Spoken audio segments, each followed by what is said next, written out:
Today I'd like to briefly discuss a very common misconception that I see with individuals starting to seek psychedelic therapy or explore their options for psychedelic therapy.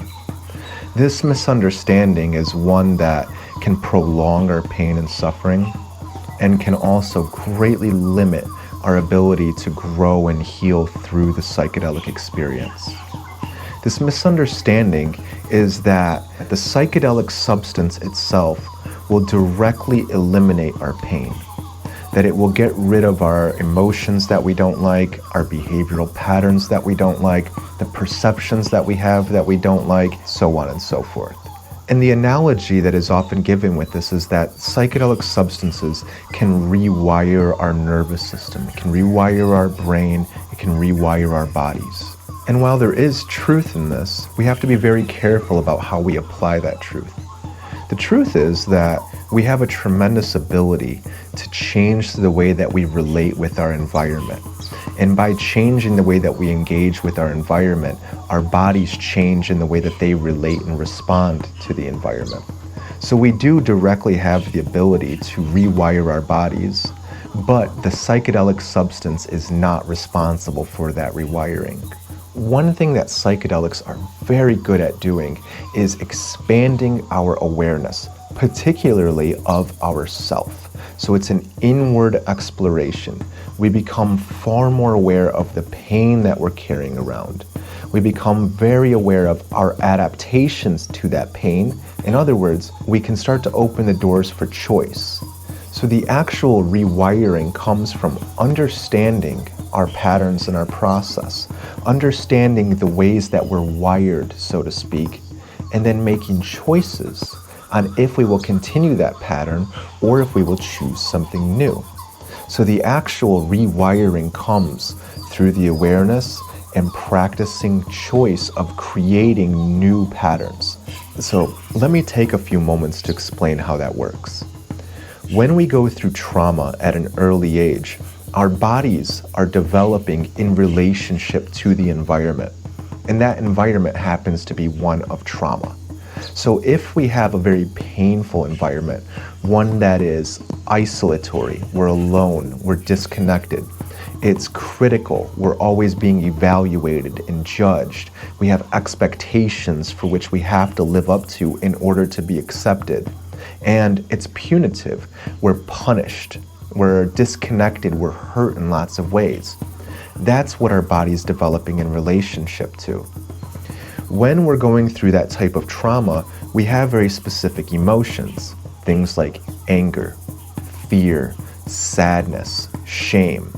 Depending on the environment, we might have to learn to suppress those emotions in order to maintain some sort of functional connection with the people around us. So in other words, we have this big pain of things that are happening and we adapt to it by suppressing our emotions. Another way that we might adapt to this pain is to become something like a people pleaser, where we try our hardest to make the other people happy so that way we can maintain our connections and attachments with them. So we suppress our emotions and we try our hardest to please these other people. This pattern is something that can help us a lot when we're younger, but as we get older, causes us harm. So while we're feeling fear and anger and pain, sadness all the time, our bodies are reacting to that. When I feel anger, my heart beats faster, my breathing gets constricted and labored, my body temperature rises, my muscles contract. When I feel fear, my body gets stiff and cold, and I freeze. When I'm feeling pain, my heart is throbbing or my gut is contracting. These are all physiological responses to emotions. So when we're feeling those emotions chronically as a child, that's the baseline for which we are developing to. So the hormones that are pumping through our body when we feel anger, that are making our heart beat faster and our breathing labored and contracting our muscles, the adrenaline, the histamines, the cortisol, this is the baseline for which we're developing. This is the pattern that is wired through our body.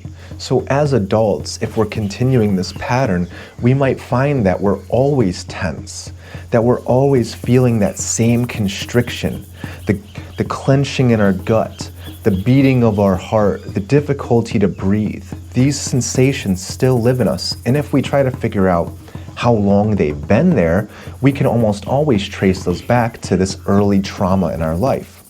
So what a psychedelic substance and what psychedelic therapy is really good at doing is bringing those patterns and bringing that pain to our awareness and seeing how it affects us. So if we're always in pain, if we're always in that fight or flight state, what are our perceptions of the world around us? How do we interact and behave with the world around us? The psychedelic will help us see those patterns and understand them, but it's up to us to take the steps to create new behavioral patterns. So ideally, what we would do in the early stages of preparing for our psychedelic experience is start to take an inventory of all the feelings that are inside of us. Then, when we work with a psychedelic substance, we can use the psychedelic as a tool to help us go deeper with those insights. During a psychedelic experience, we might come into contact with all of that pain that we carry around. And rather than seeing it as a big scary monster that's going to overwhelm and consume us, we might see this pain as a hurt little child that we still carry around, that still lives inside of us. This is going to greatly impact how we interact with it during the psychedelic experience. Rather than running away and fighting and trying to get rid of the big scary monster, we might want to embrace and comfort and soothe this hurt child. So the insights aren't just conceptual, we actually can begin to embody and practice this new pattern and pathway. And this is the goal in our therapy, is to already begin to shift the way that we see our pain and the way that we relate with our pain. If we can do that, we're already creating new pathways. We're already rewiring how we engage with the world around us. When we can comfort our pain, when we can engage with it and try to relate and soothe it, rather than fighting it and running from it and trying to push it away or get rid of it, our bodies are already reacting to a completely different environment. Rather than the fight or flight response, the majority of the times we feel at ease, we feel peace, we feel comfort, we feel relief, and we feel happiness. This is the new pattern that we can go towards. So whether or not working with something like a psychedelic substance is the path that you follow, the self-reflection, the compassionate engagement with yourself can lead to profound shifts, profound changes, and can rewire the old pattern into something new. This is something that we can obtain through practice and through therapy alone.